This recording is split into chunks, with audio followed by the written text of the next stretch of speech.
reactiva durante el invierno, cuando vienen los derrumbes, cuando se taquean las alcantarillas y cuando CONAVI, como en este caso, no tiene la capacidad suficiente. Entonces está haciendo una combinación de ambos y por eso es que es tan importante fortalecer la figura de obras públicas.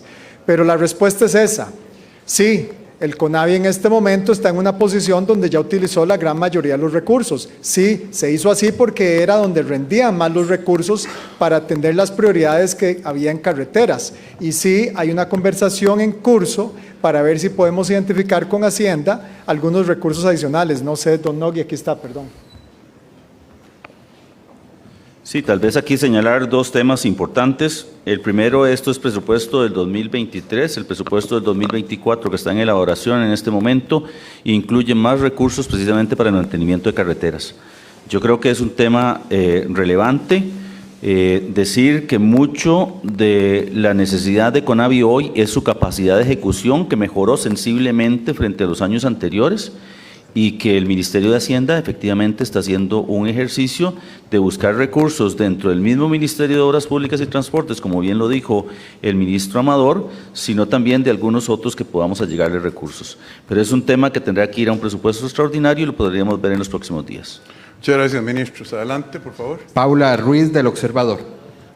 Buenas tardes, don Rodrigo, a todos. Buenas tardes, doña Paula. Quería consultarles, sabrá usted que en la Asamblea Legislativa se discuten, pues hay varios proyectos de lista gris.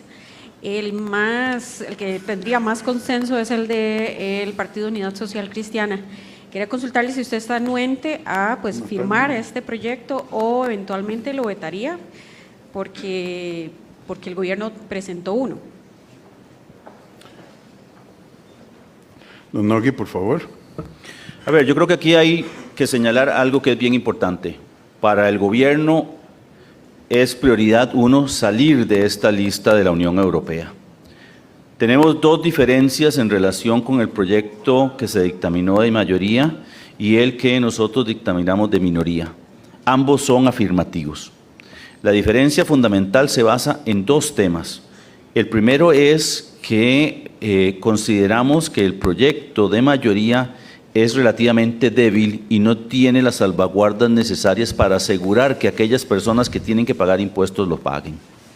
El segundo tema es que incorpora una interpretación auténtica que se traería bajo una jurisprudencia de la Sala Primera y de la Sala Constitucional en relación con qué son rentas extraterritoriales gravables.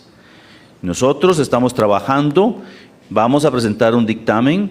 Conseguimos con la Unión Europea una reunión para valorar ambos textos y estaríamos esperando las respuestas de ellos para asegurar que el país salga de la lista gris en la siguiente reunión, que es en octubre. ¿Tiene repregunta? Sí, no sé si podrían asegurarnos ya si lo vetarían con las justificaciones que usted nos está dando. Dependería del proyecto que se negocie, eso está en negociación. Vea, nuestro sistema tributario deja muchísimo que desear en términos de distribución del ingreso. Lo que llaman la renta cedular es el mecanismo para que los ricos de este país diluyan los pagos de impuestos, y yo no tengo nada contra los ricos, no me vayan a tratar de poner a pelear con ellos.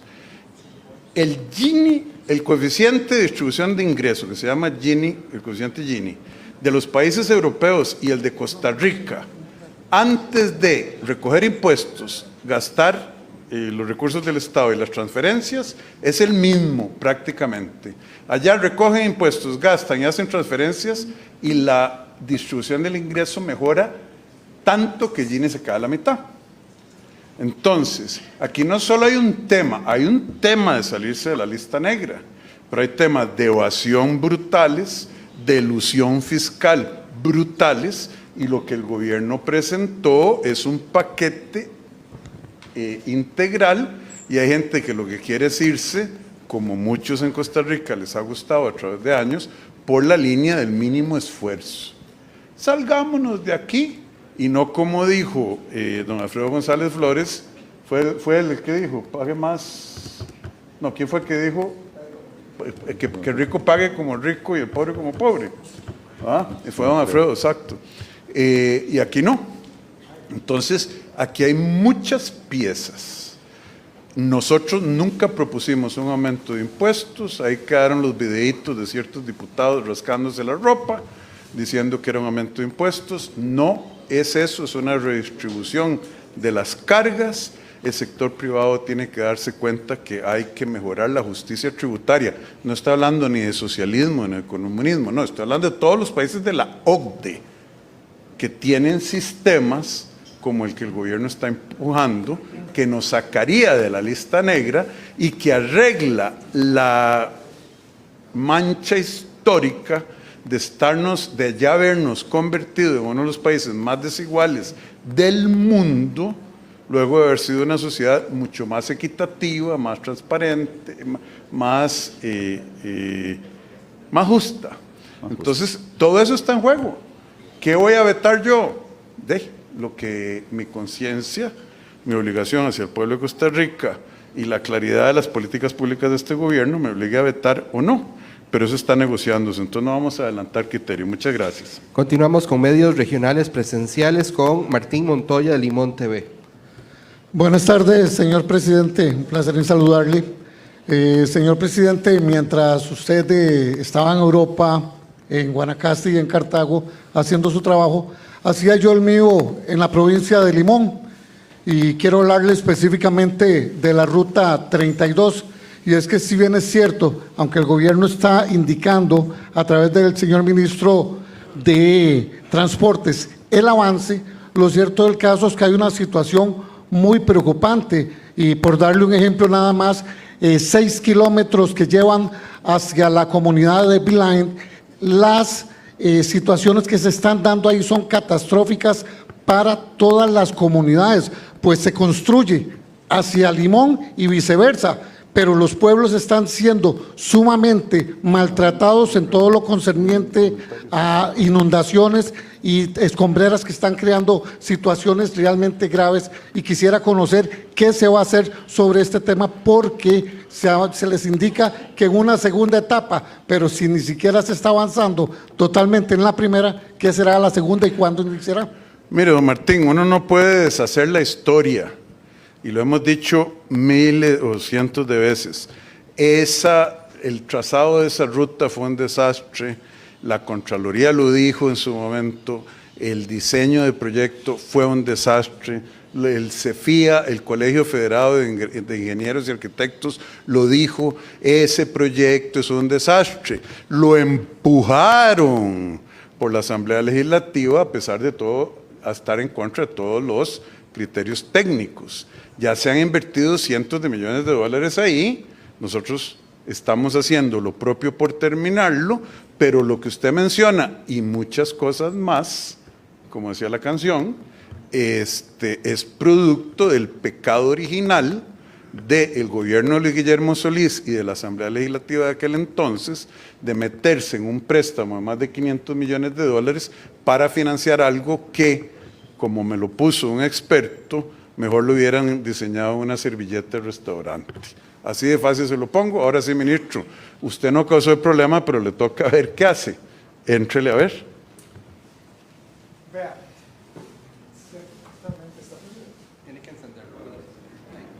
Ciertamente, lo que nosotros recibimos como Ruta 32 proyecto involucra algo que presupuestariamente no se iba a poder dar. Es un préstamo que el 85% de los recursos están allá y se pagan allá en China. Entonces significa que no es algo como la Ruta 1, que uno puede maniobrar y buscar otra fuente de financiamiento. No, estamos amarrados completamente. El ingeniero de la empresa lleva 1 mes y medio que no aparece. De hecho, estamos a través de Cancillería haciendo un llamado para ver qué es lo que está pasando. Pero más específicamente en lo que usted pregunta, sí, se hizo un ajuste del diseño para tratar de atacar la mayoría de los problemas que se dan en esa ruta si se hubiera ejecutado el diseño original.